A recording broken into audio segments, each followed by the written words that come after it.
right, Eli, thanks for being with us today. Thanks for having me, Paul. So you wrote an excellent story about something really near and dear to the hearts of credit unions, serving those of modest means, the so-called unbanked, underbanked. The FDIC shows about 7% of families are unbanked. You have about another 20% that are underbanked. So here in Rhode Island, the poverty level is better than the country, but it's sort of the lowest in New England. What did you find in your story about lenders? How are they meeting the needs of these folks that need a little bit more attention? Yeah, it's a great question. Like you said, Rhode Island has less individuals and families who are living in poverty than the rest of the country, but they are worse off than the rest of New England. Sure. And so there are instances in every individual or family's lives that they may need to go to a financial institution to get a little extra money, whether that be for a broken down car or for a repair on their home, or even to cover first and last month's rent. Right. For a lot of them of a certain means, they have trouble finding that at traditional financial institutions, right, in which at what point they turn to the payday lending industry. Right.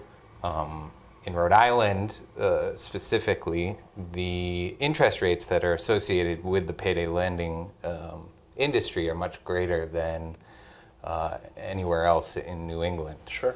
So it is sort of a dangerous place, perhaps, for people who don't have the means to pay back that money that they're borrowing, because they can suddenly be caught into sort of a cycle of debt. Right. Absolutely. So your story found they borrow once, they don't just pay that off and move on, right? They tend to borrow again, and that starts that cycle, that wheel, so to speak. Exactly, Paul. So what happens is you might come in and you might borrow $300 for whatever reason, but you're not going to have the means to pay that back in time, plus the interest that is realized on that amount.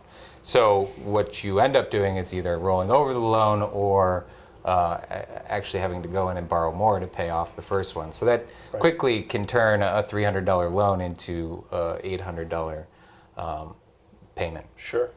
So credit unions and banks have usury laws. So in a credit union, for example, you can't lend over a certain percentage, right? So that's ensures we have the interest of our members at heart. And we do a lot of smaller dollar loans to try to attract those folks who may need a repair in their car or their furnace, so to speak. Did you look at all the regulatory? Do you see anything in Rhode Island changing where maybe these payday lenders, predatory lenders are going to be reined in a bit? It's interesting, Paul. That's happened in a lot of ways in some of the other states that you guys represent. Sure.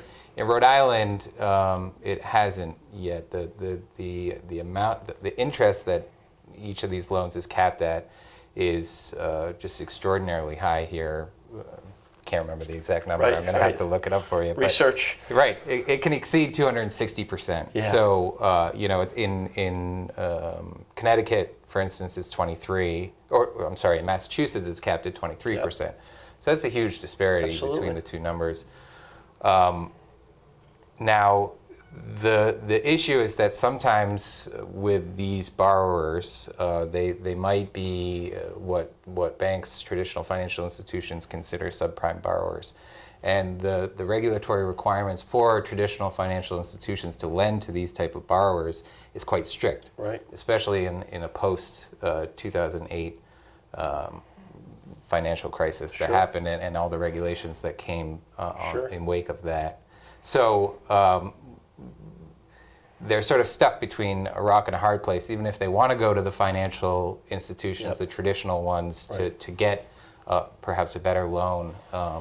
The financial institutions are somewhat, they have less leniency in how they can lend to these type of borrowers. It's a really important point. This is why the Consumer Financial Protection Bureau, which was created to regulate these sort of entities and the real big players, they have a payday lending rule coming out soon, and we advocate from the credit union side, we need to help people too, so let's not make it so stringent that we can't go further down the curve and reach out to these people.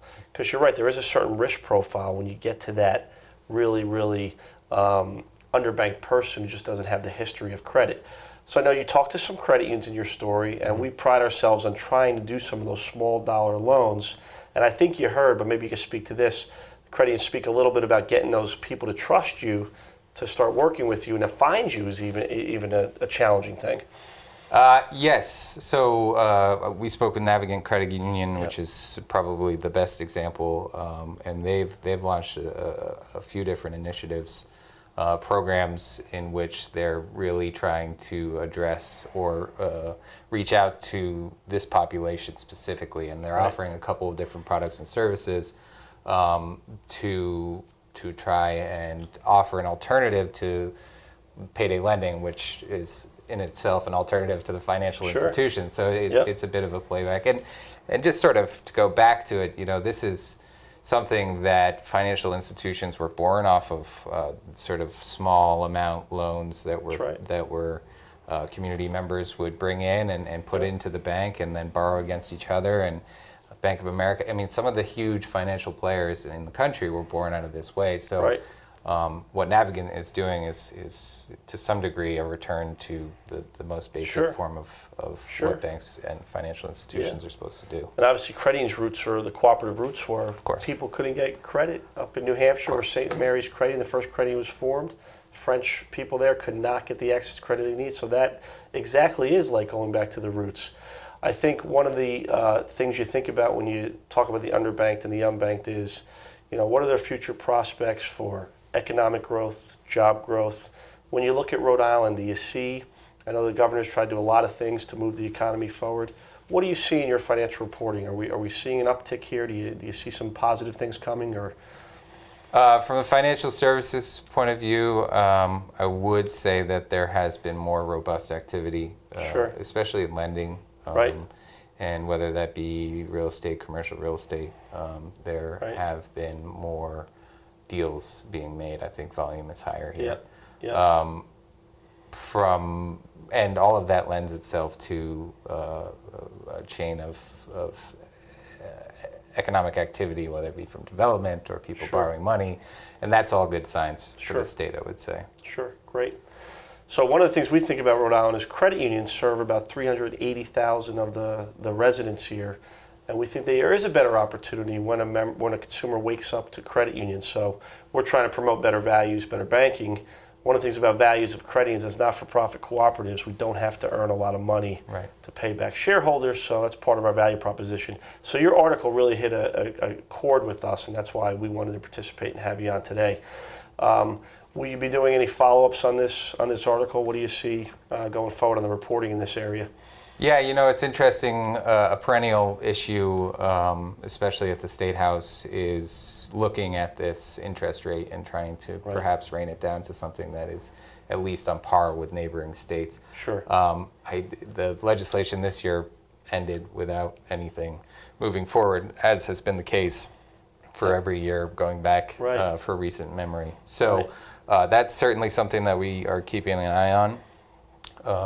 And also one of the things in talking with all the different financial institutions in this story, including the credit unions, one of the things that you focus on as an industry is financial literacy. Absolutely. And this is sort of one step beyond that in which you're really engaging people into using real money to help themselves to put means towards whatever they might have going on in their lives. So as banks and credit unions continue to roll out programs that address some of these issues, as Navigant has, we will be certainly reporting on that. That's great. I think that's a great way to end. Financial literacy, financial education, whatever we're talking about, the payday lenders, predatory lenders, getting a mortgage, the better people are informed and educated, the better decisions they make. So we're big, passionate advocates for financial literacy and financial education, and we'll continue to be so.